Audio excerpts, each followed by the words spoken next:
नमस्कार दोस्तों, आज 16 सितंबर 2025 की सबसे ताजा 10 बड़ी खबरें लेकर आया हूँ। तेज, सटीक और बिल्कुल आपके लिए। अगर आपको खबरें पसंद आएं तो वीडियो को लाइक करें, शेयर करें और सब्सक्राइब करना मत भूलिए। घंटी जरूर दबाइए ताकि अगली अपडेट सबसे पहले आपके पास पहुंचे। चलिए बिना देरी किए शुरू करते हैं। जी के क्वेश्चन कमेंट में जवाब दें। सही जवाब देने वालों को छोटा इनाम मिलेगा। प्रश्न, भारत का चौथा कमर्शियल एयरपोर्ट किस राज्य में स्थित है? ए बिहार, बी उत्तर प्रदेश, सी झारखंड, डी पश्चिम बंगाल। सही जवाब कमेंट में लिखिए। सही जवाब देने वालों में हम छोटे सैंपल इनाम रखेंगे, जैसे कि डिजिटल शाउट आउट और अगली वीडियो में विशेष धन्यवाद। जल्दी लिखो, मौका मत छोड़ो। पीएम ने पूर्णिया एयरपोर्ट के नए सिविल एनक्लेव का उद्घाटन किया। प्रधानमंत्री नरेंद्र मोदी ने सोमवार को बिहार के पूर्णिया एयरपोर्ट के नए सिविल एनक्लेव के अस्थायी टर्मिनल का उद्घाटन किया। यह बिहार का चौथा कमर्शियल एयरपोर्ट बन गया है। सीमांचल के कई जिलों को अब सीधी उड़ानों का फायदा मिलेगा। इंडिगो ने कोलकाता रूट पर हफ्ते में 3 उड़ानें निर्धारित की हैं। समग्र पैकेज में लगभग 36,000 करोड़ रुपए की परियोजनाएं शामिल हैं। कार्यक्रम में पहली कमर्शियल फ्लाइट और 4 ट्रेनों को भी हरी झंडी मिली। अब बढ़ते हैं अगली खबर की तरफ। पर की भारत अमेरिका व्यापार वार्ता दिल्ली में फिर से शुरू होने का संकेत। नई दिल्ली में भारत और अमेरिका के बीच आज व्यापार वार्ता निर्धारित है। यूएसटीआर के ब्रैंडन लिंच दिल्ली पहुंचे हैं और ट्रंप के करीबी पीटर नवारो के बयानों के बीच वाणिज्य मंत्रालय के विशेष सचिव राजेश अग्रवाल ने वार्ता की पुष्टि की। दोनों पक्षों के बीच एफटीए और बीटीए जैसे बड़े मसलों पर बातें फिर से गर्म होने की संभावना है। ये दोनों अर्थव्यवस्थाओं के लिए रणनीतिक मायने रखता है। चलते हैं अगली खबर की तरफ। दिल्ली एनसीआर में भारी बारिश के बाद डेंगू खतरे पर केंद्र का अलर्ट जारी किया गया है। भारी बारिश और जल भराव के बाद दिल्ली एनसीआर में डेंगू का खतरा बढ़ा हुआ है। इसलिए केंद्रीय स्वास्थ्य मंत्रालय ने अलर्ट जारी किया है।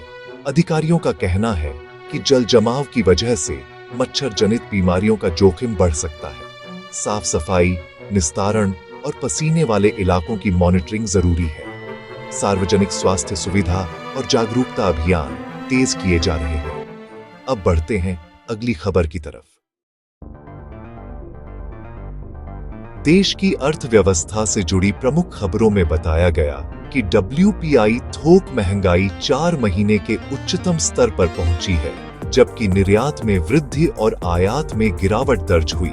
ये संकेतक व्यापार और उद्योग पर प्रत्यक्ष असर डालते हैं। महंगाई प्रवृत्ति, विदेशी मांग और कच्चे माल की कीमतें मिलकर कारोबारी माहौल को प्रभावित कर रही हैं। निवेशक और नीति निर्माता इन रुझानों पर नजर बनाए हुए हैं। चलते हैं अगली खबर की तरफ। उत्तर प्रदेश में प्रधानमंत्री के जन्मदिन के मौके पर नगर निगम द्वारा विशेष सफाई अभियान चलाने की योजना प्रस्तावित की गई है। स्थानीय स्तर पर स्वच्छता और शहरी प्रबंधन को प्राथमिकता दी जा रही है। वहीं वाराणसी की खबरों में मारपीट और सार्वजनिक व्यवस्था से जुड़ी घटनाएं सुर्खियों में रही, जिससे स्थानीय नगर प्रशासन और पुलिस प्रभाग सक्रिय दिखे। जनता की शिकायतों पर गंभीरता से कार्रवाई की जा रही है। अब बढ़ते हैं अगली खबर की तरफ। मौसम के लिहाज से कई हिस्सों में आईएमडी जैसे संस्थानों ने येलो अलर्ट जारी किया है। विशेषकर शहरी क्षेत्रों में जैसे मुंबई और बेंगलुरु में बारिश के कारण यात्रा और जनजीवन प्रभावित हो सकता है। अधिकारियों ने नागरिकों से सतर्क रहने, गटर और जल निकासी की जानकारी रखने और जरूरी आपातकालीन नंबरों से जुड़ने का अनुरोध किया है। मौसम का असर व्यापार और परिवहन पर भी दिखाई दे रहा है। चलते हैं अगली खबर की तरफ। झारखंड में सुरक्षा उपकरणों की खरीद प्रक्रिया में कथित गड़बड़ी के आरोप सामने आए हैं। विपक्ष ने इस मामले को लेकर सरकार पर आरोप लगाए और जनता के बीच यह मुद्दा गरमाया। सरकार ने मामले की जांच और पारदर्शिता की बात कही है, जबकि विपक्ष का कहना है कि जवाबदेही तय होनी चाहिए। घटनाक्रम से राज्य की प्रशासनिक साख प्रभावित होने के संकेत मिल रहे हैं। अब बढ़ते हैं अगली खबर की तरफ। बिहार में प्रवासी पक्षियों का समय से पहले आगमन, क्या ये सर्दी के कड़े मौसम का संकेत है? बिहार में वैज्ञानिकों ने प्रवासी पक्षियों का समय से पहले आगमन दर्ज किया है। विशेषज्ञों का कहना है कि यह सर्दियों में कड़ाके की ठंड की ओर इशारा कर सकता है। पक्षियों की संख्या में संभावित इजाफा और नए मार्गों की उपस्थिति पर्यावरणीय बदलाव और स्थानीय इकोसिस्टम के लिए वाकई महत्वपूर्ण है।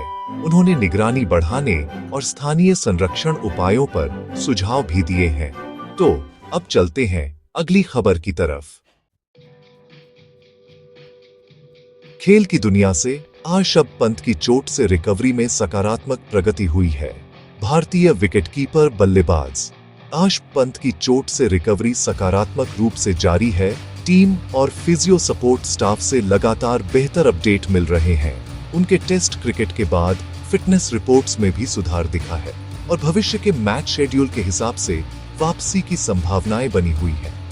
फैंस और चयन कमेटी दोनों ही उनके फॉर्म और स्वास्थ्य पर नजर बनाए हुए हैं। अब बढ़ते हैं अगली खबर की तरफ।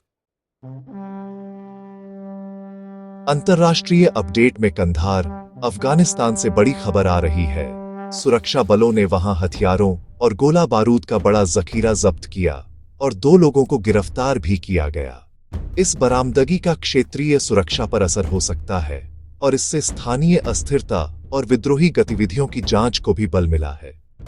अंतर्राष्ट्रीय निगरानी और सहयोगी कार्रवाइयां अब बढ़ सकती हैं। अब बढ़ते हैं अगले सेक्शन की तरफ।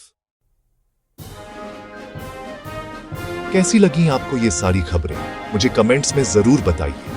अगर वीडियो अच्छा लगा हो तो इसे लाइक कीजिए और अगर आपने चैनल को सब्सक्राइब नहीं किया है तो अभी सब्सक्राइब कीजिए। साथ ही घंटी के निशान को दबाना मत भूलिएगा ताकि आपको हमारी हर नई वीडियो का नोटिफिकेशन सबसे पहले मिले। मैं फिर मिलूंगा ऐसी ही अच्छी और खास खबरों के साथ। तब तक के लिए जय श्री राम, जय हिंद, वंदे मातरम।